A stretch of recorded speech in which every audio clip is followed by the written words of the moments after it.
Bonjour à tous, j'espère que vous allez bien. Je suis ravie de vous retrouver pour cette vidéo cuisine. Alors aujourd'hui, je vous propose de faire un cake vanille et caramel au beurre salé.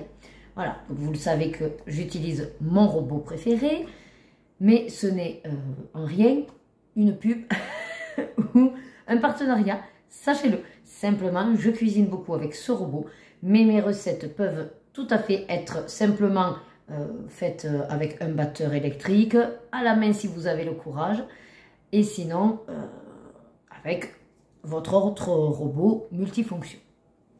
Peut-être ce qui est adapté, c'est effectivement les différents modes et vitesses. Voilà, donc c'est parti, j'ai préparé tous les ingrédients, je vais vous installer sur la perche. J'espère que l'angle de vue ça ira bien, il fait super soleil aujourd'hui, mais je ne sais pas si on va quand même avoir un bon éclairage.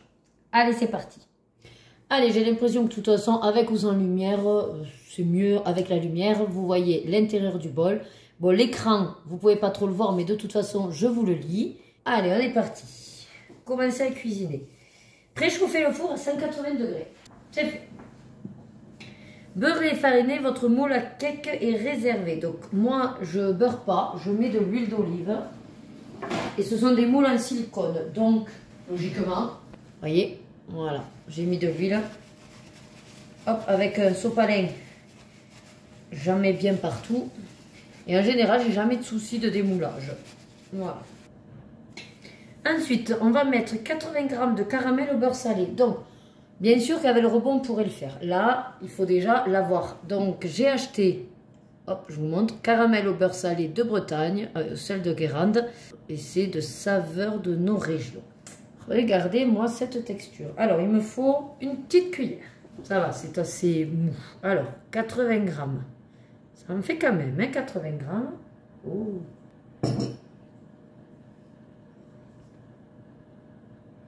Allez, on va pousser. Hop là. J'avais bien ma balance à 0. Hein. Et maintenant, l'idée, c'est d'arriver à mettre tout ça dans le bol. Alors, je vais me dépatouiller avec ce caramel bien collant et je vous reprends quand c'est fait. Allez, ça y est, j'ai mis 80 g même. 100 g de beurre coupé en morceaux. Ça m'a fait peur. Ouh, j'ai que 50. Il va en falloir d'autres. Allez, 106. Parfait. On insère tout ça. Attendez. Hop, voilà. On insère le couvercle et le gobelet et on va faire fondre tout ça pendant 3 minutes à 60 degrés. Allez, normalement, ça y est. Alors, tout n'a pas fondu, évidemment, puisque j'avais des morceaux de beurre sur les couteaux et du caramel sur les couteaux. Ça va être très gourmand tout ça, entre le caramel fondu et le beurre.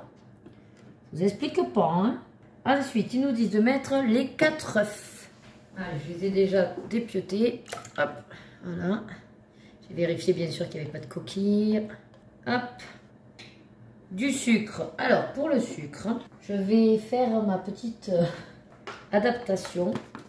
C'est-à-dire que je vais utiliser mon sucre de fleur de coco pour pas que ce soit trop sucré. Par contre, je ne sais pas les équivalences, donc on va dire qu'on va mettre sur la moitié.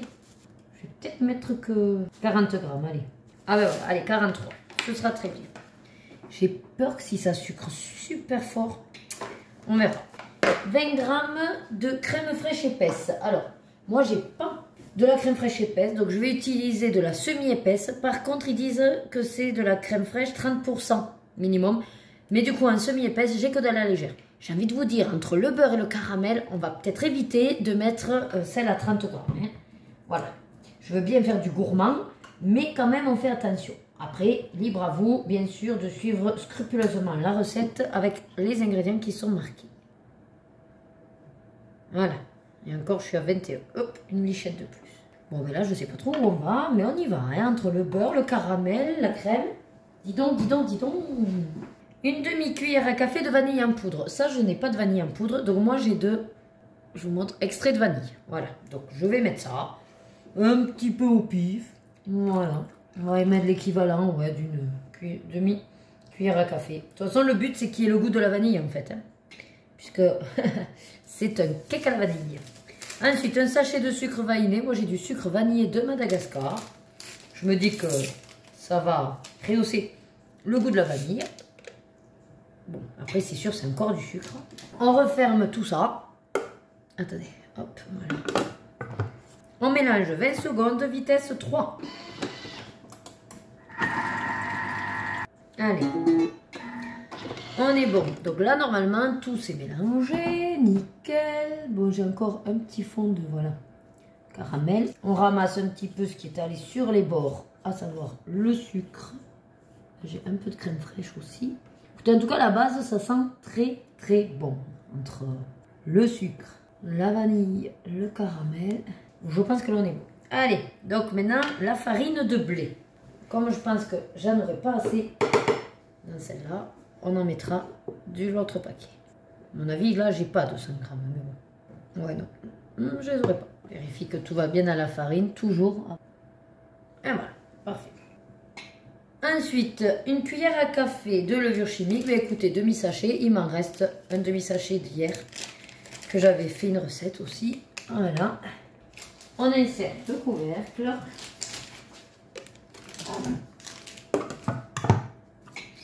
Et 30 secondes, on mélange à vitesse 3,5. Alors, voyons ça. Bon, ben, c'est ce que je pensais. On va devoir remettre un petit coup pour terminer.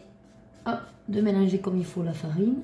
J'ai l'impression quand même que ça fait une pâte un petit peu épaisse. Qu'est-ce qu'ils nous disent après? Ah, de transvaser dans le moule. Donc là, je fais juste machine arrière 2 minutes. Et on va remélanger 3,5. Voilà, j'ai arrêté avant. Pas besoin non plus. Juste voilà, c'était pour mélanger ce qui restait. Ben écoutez, je mets tout ça dans le moule et je vous montre après. Allez, voilà, donc tout est dans le moule. Du coup, bon ben j'ai retrouvé un petit peu au fond comme d'habitude, un peu de caramel, mais c'est pas grave. Je vais le mettre à cuire comme ils disent. Là, comme vous pouvez le voir, j'ai essayé de racler mon max. Alors oui, ça colle, mais vous savez que du coup, je vais le pré-nettoyer. En fait, il va s'auto-pré-nettoyer. Et du coup, je vais pouvoir facilement après faire ma vaisselle du bol, en fait. Voilà. Donc, n'ayez pas peur, tout va bien se passer. Allez, ben j'enfourne. Allez, c'est parti donc pour 30 minutes dans le four. Alors, on va sortir la grille. Ils disent qu'au bout des 30 minutes, je dois planter un couteau dans le cake pour voir si il est bien cuit. On règle donc 30 minutes. Et voilà. Et on aura un super goûter. Allez, maintenant, on va s'attaquer à préparer le bol pour qu'il s'auto-nettoie. Donc, on remplit de l'eau à hauteur des couteaux. Comme là, quand même, c'est du caramel et tout, je vais bien le mettre à hauteur. Voilà. Vous y mettez quelques gouttes de produit vaisselle. Même, vous pouvez faire ça au vinaigre blanc et jus de citron, si jamais vous avez des odeurs. Vous remettez ça en place. Alors, on va juste nettoyer avec un Kleenex le rebord. Voilà, donc, je nettoie le rebord parce que là, ça n'ira pas, hein, ça ne va pas se nettoyer. C'était avec mon vieux sopalin que j'avais utilisé pour le moule, hein, pour étaler l'huile d'olive. Donc, hop, on ne gaspille pas. Ici aussi, on repasse un petit coup. Voilà, on ferme le tout. Ensuite, donc ici, laissez tiédir avant de démouler et déguster aussitôt. Ok, très bien. Et là, donc, on va dans le mode nettoyage. Oui, alors il vous explique ce que j'ai fait. Donc, de mettre 1 litre d'eau maximum. Moi, je mets à hauteur des couteaux. Voilà, vous pouvez mettre du vinaigre. Ce mode peut débloquer un couteau immobilisé. Voilà.